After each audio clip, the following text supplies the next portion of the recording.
Hello students, आज हमारा topic है बेलमेंट और उसमें हम जो है rights of bailee and bailor के बारे में स्टडी करेंगे।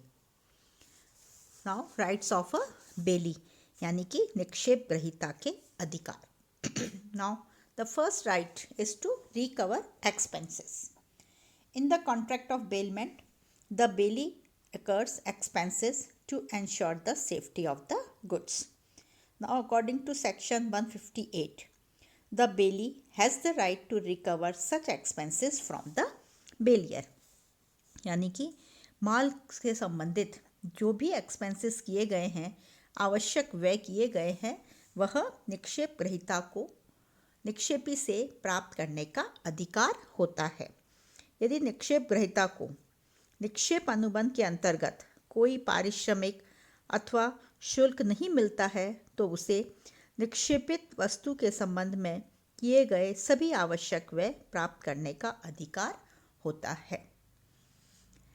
जैसे कि सपोज करो मैं बाहर जा रही हूँ, मैंने अपना कुत्ता जो है पड़ोसी के पास में छोड़ा है जिससे कि उसकी देख रेख कर सके वह।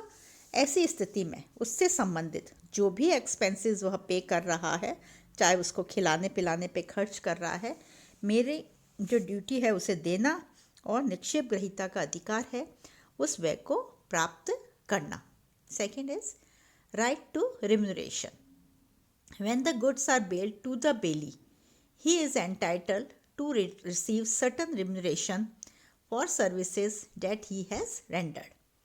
But in case of gratuitous bailment, the bailee is not awarded any remuneration.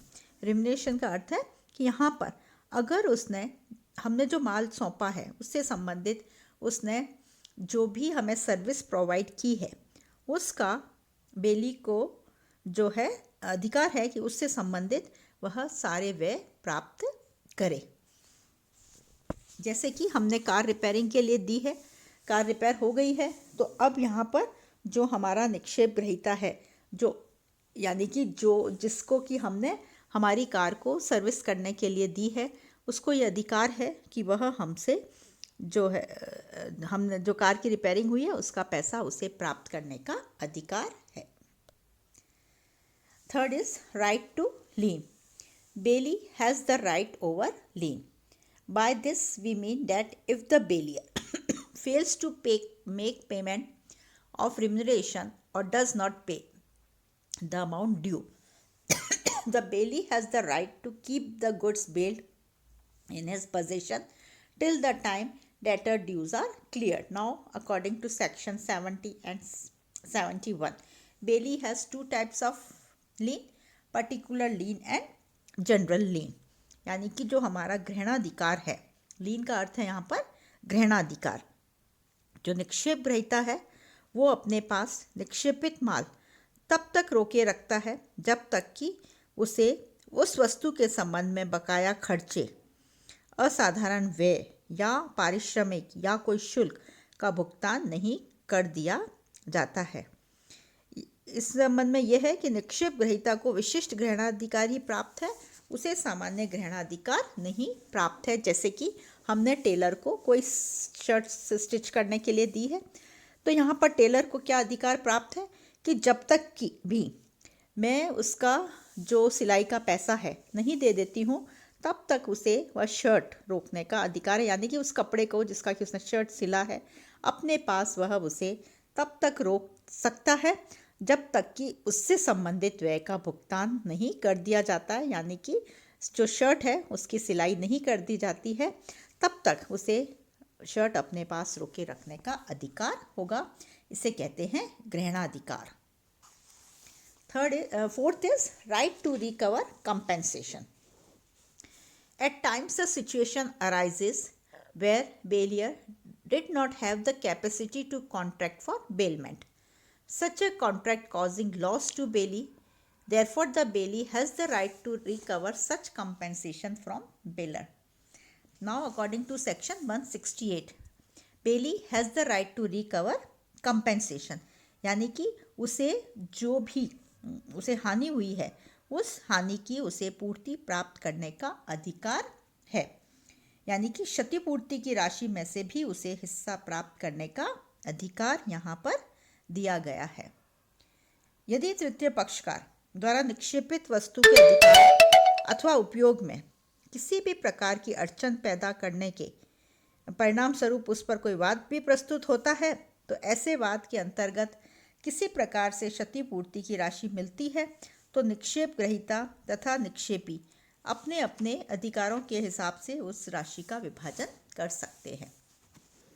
Next point, according to section 180, the bailee has the right to suit against the wrongdoer.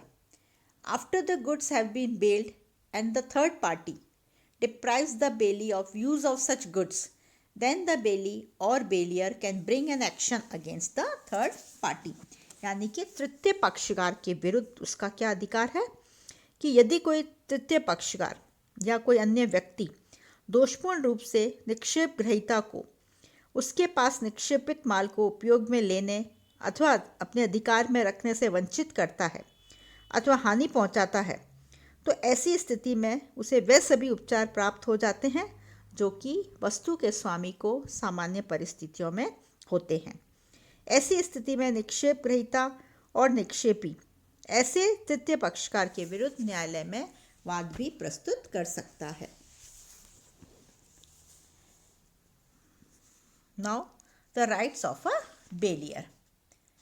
Bel-Air यानी कि हमारा निक्षेप जो है निक्षेपी, उसके क्या क्या अधिकार है या उसके क्या क्या राइट्स हैं। As such Indian contract act 1872 does not provide for rights of a bailor, but the rights of a bailor is same as duties of the bailee. यानी कि जो हमारा जो बेली के अधिकार हैं वो जो है बेलियर के क्या हो जाएंगे, राइट्स हैं, और जो कि बेलियर के राइट्स हैं वो बेलीज की ड्यूटीज बन जाएगी। So the rights of the bailor are right to claim damages, section 151। If the bailee fails to take care of the goods, the bailor has the right to claim damages for such loss. जो हमारा section 151 है उसके according यदि जो बेली है यानी कि जो निक्षेप ग्रहीता है वह वस्तु की देखभाल नहीं कर पा रहा है सही तरीके से और उसकी वजह से वस्तु का कोई नुकसान पहुंचता है, तो यहाँ पर जो निक्षेपी है उसे क्या अधिकार है, वह जो भी हानि हुई है उसे प्राप्त करने का अधिकार रखता है। Second is enforcement of bailee's duty. Since right of bailor is same as the right of the bailee, duties of the bailey. Therefore, on the fulfillment of all duties of bailey, the bailier's right is accomplished. For example, if the duty of the bailey to give the accretion and it is the right of the bailier to demand the same. Next is right to termination of contract, यानी कि अनुबंध समाप्त करने का अधिकार। If the bailey does not comply with the terms of the contract and acts in a negligent manner, in such case the bailier has the right to rescind the contract. Section 153 क्या कह रहा है कि यदि शर्तों के विरुद्ध कोई कार्य करने पर निक्षेप अनुबंध को समाप्त किया जा सकता है, यह निक्षेपी का एक अधिकार है कि यदि निक्षेप ग्रहीता निक्षेप अनुबंध की शर्तों के विरुद्ध कार्य करता है तो निक्षेपी को यह अधिकार है कि वह उस निक्षेप अनुबंध को समाप्त कर सकता है। जैसे ए ने एक्स जो हमारा एक टैक्सी ओनर था उससे उदयपुर से जोधपुर जाने के लिए टैक्सी ली, अब वह जोधपुर जाने की बजाय माउंट आबू चला गया है, तो यहाँ पर ये क्या है कि वह निक्षेप की शर्तों के विरुद्ध कार्य कर रहा है और ऐसी स्थिति में टैक्सी का मालिक निक्षेप अनुबंध को समाप्त कर सकता है। Next is right to claim compensation. If the bailee uses the goods for an unauthorised purpose और mixes the goods which causes loss of goods, in such case bailier has the right to claim compensation। यानी कि यहाँ पर क्या हो रहा है, शर्तों के विरुद्ध कार्य करने पर निक्षेप के अनुबंध में उसे जो भी हानि होती है उस हानि की भी वह क्षतिपूर्ति प्राप्त कर सकता है। यदि निक्षेप ग्रहीता निक्षेपित वस्तु का निक्षेप की शर्तों के विरुद्ध प्रयोग करता है तो उससे उस वस्तु को अथवा निक्षेपी को कोई हानि या क्षति होती है तो निक्षेपी को ऐसी क्षति की पूर्ति करवाने का अधिकार होता है। Next point is right to demand the return of the goods. If it is the duty of the bailee to return the goods and the bailier has the right to demand the same, यानी कि माल को वापस प्राप्त करने का अधिकार। Now according to section 160 निक्षेप अनुबंध के अंतर्गत दिया गया माल निश्चित उद्देश्य या अवधि की समाप्ति के बाद पुनः प्राप्त करने का निक्षेपी का अधिकार होता है। Next point is duty not to mix bailor's goods with his own goods, यानी कि जो बेली है उसका निक्षेप माल है उसको अपने माल के साथ में नहीं मिलाना। It is the duty of the bailee not to mix bailor's goods with his own goods, but if he wants to do the same then he shall seek concern from the bailor for mixing of the goods. यानी कि अपने जो माल है उसमें माल को नहीं मिलाना है और उसे माल है वह वापस भी करना होगा। यदि निक्षेप ग्रहीता ने निक्षेपी के माल को अपने माल में मिला भी लिया है तो निक्षेपी को अपने माल को अलग करवाने का अधिकार होता है। यदि निक्षेप ग्रहीता ने माल निक्षेपी की सहमति से मिलाया है तो निक्षेपी उस माल में अपने माल के अनुपात में अधिकारी होगा। इसी तरह से जो हमारा सेक्शन 156 है वह क्या कह रहा है कि यदि निक्षेप ग्रहीता ने अपनी स्वेच्छा से किंतु निक्षेपी की सहमति के बिना अपने माल को निक्षेपी के माल में मिला दिया है तो निक्षेपी को माल अलग करवाने का अधिकार होगा, जिसके लिए वह किसी प्रकार का शुल्क देने के लिए उत्तरदायी नहीं होगा। तीसरी कंडीशन क्या हो सकती है कि यदि निक्षेप ग्रहीता स्वेच्छा से अपना माल निक्षेपी के माल में मिला देता है तो उसे अब अलग करना संभव नहीं है तो निक्षेपी को उसके संपूर्ण माल की क्षतिपूर्ति प्राप्त करने का अधिकार होता है। यानी कि अलग अलग परिस्थितियों में जो है इसका निर्णय लिया जाता है कि क्या वह माल सहमति से मिलाया गया है या बिना सहमति के। अगर बिना सहमति के माल मिलाया गया है तो ऐसी स्थिति में निक्षेपी को अधिकार है कि वह माल को अलग अलग करने से संबंधित जो भी व्यय है उसे प्राप्त कर सकता है। The next is duty to return the goods on the fulfilment of purpose, यानी कि माल को वापस करने का अधिकार, माल को वापस करना और नहीं होने पर माल की क्षतिपूर्ति प्राप्त करना। Bailee is duty bound to return the goods once the purpose is achieved और on the expire of the time period for which the goods were bailed. But if the bailee makes default in returning the goods on proper time, then he will be responsible with the loss, destruction or deterioration of the goods. अब हमारा जो section 160-61 है उसके अनुसार माल वापस न करने से होने वाली क्षति की पूर्ति की जाएगी। यदि निक्षेप ग्रहीता निक्षेप की निश्चित अवधि अथवा उद्देश्य समाप्त होने के बाद भी माल नहीं लौटाता है तो इस अवधि या उद्देश्य को पूरा करने के बाद माल में होने वाली किसी भी क्षति अथवा माल के खोने पर मूल्य की क्षतिपूर्ति करवाने का अधिकार निक्षेपी को होगा।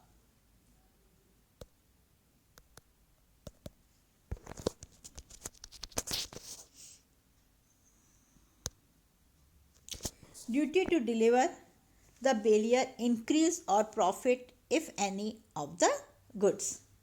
The bailee has a duty to return the goods along with increase or profit subject to contract to the contrary. यानी कोई वृद्धि या लाभ होता है तो यहाँ पर बेली की ड्यूटी है कि वह उस वृद्धि या लाभ को वापस लौटाए। या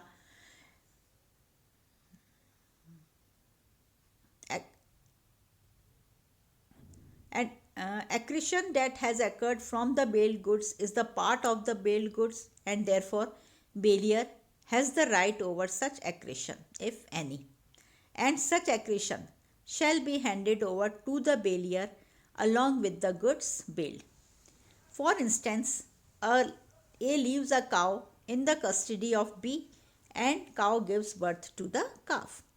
Then B is duty bound to hand over the bailed goods along with accretion to the bailier. जो सेक्शन 163 है उसके अनुसार वृद्धि या लाभ को प्राप्त करना, निक्षेपी का यह अधिकार है कि वह निक्षेपित माल में हुई वृद्धि या लाभ को भी प्राप्त कर सकता है यदि निक्षेप अनुबंध में कोई विपरीत बात नहीं कही गई है। जैसे कि ए है, वह कुछ दिन के लिए बाहर जा रही है और अपनी गाय बी के पास छोड़कर कहीं चली जाती है। अब वह कहती है कि गाय के जो बछड़ा पैदा होगा वह तुम्हारे पारिश्रमिक के तुम्हें रख सकते हो। यहाँ पर बी वापस आकर अपनी गाय प्राप्त कर सकता है, वह उसके बछड़े को प्राप्त नहीं कर सकता है। इसी केस में हम एक और केस ले सकते हैं, जैसे कि कृष्ण अपनी गाय श्याम के पास छोड़कर कहीं बाहर चला जाता है। बाद में जब वह वापस आता है उसकी गाय के बछड़ा होता है। वह उस बछड़े तथा गाय दोनों को प्राप्त करने का अधिकारी है क्योंकि कोई विपरीत अनुबंध नहीं हुआ है। यानी कि यदि उन्होंने पहले से कोई अनुबंध कर रखा है कि अगर वृद्धि होगी तो ऐसी स्थिति में वह बेली को प्राप्त होगी, तो गाय के साथ अगर जो बछड़ा हुआ है वह रख सकता है, अन्यथा कोई भी वृद्धि होती है उसे वापस लौटाया जाएगा।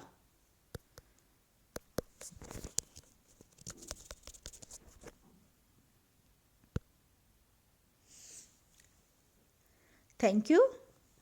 नेक्स्ट जो हम है हमारा टॉपिक है प्लेज, उसके बारे में हम